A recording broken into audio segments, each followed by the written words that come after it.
Do you know anything about diabetes? Well, if not, I'm going to tell you a little bit about diabetes today. There are 3 different types of diabetes. There's type 1 diabetes, type 2 diabetes, and gestational diabetes. With type 1 diabetes, it most often occurs in people under the age of 30.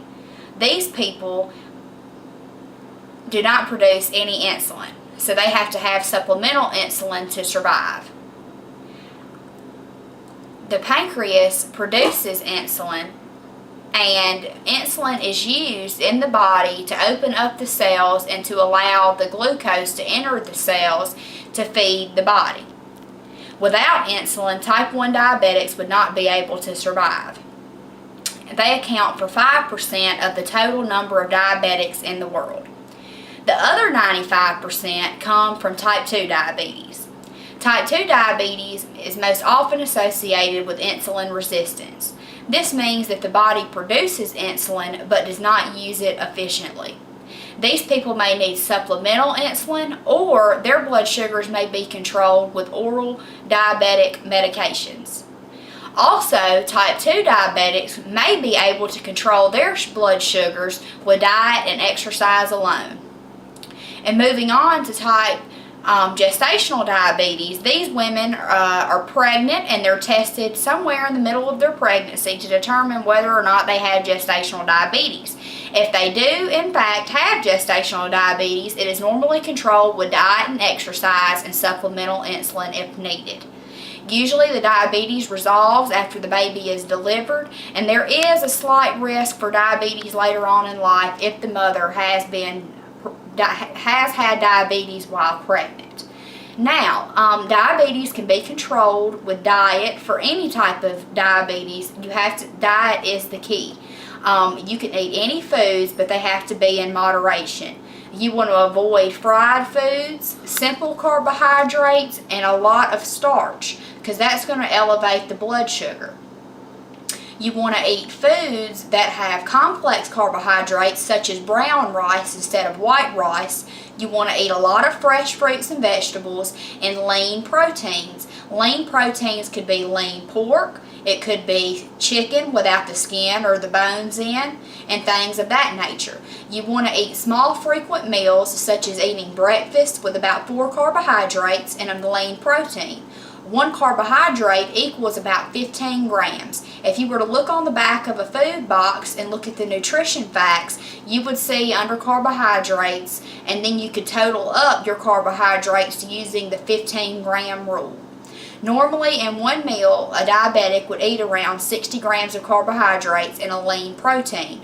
And this carbohydrate also includes the fruits and the vegetables in the 60 grams.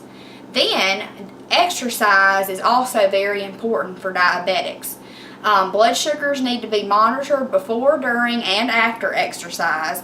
If the diabetic is using insulin, they need to be careful of where they're injecting the insulin at, because if they're a runner and they inject insulin into their thigh, well, that insulin is going to be used up quicker because they're using that muscle while they're working out.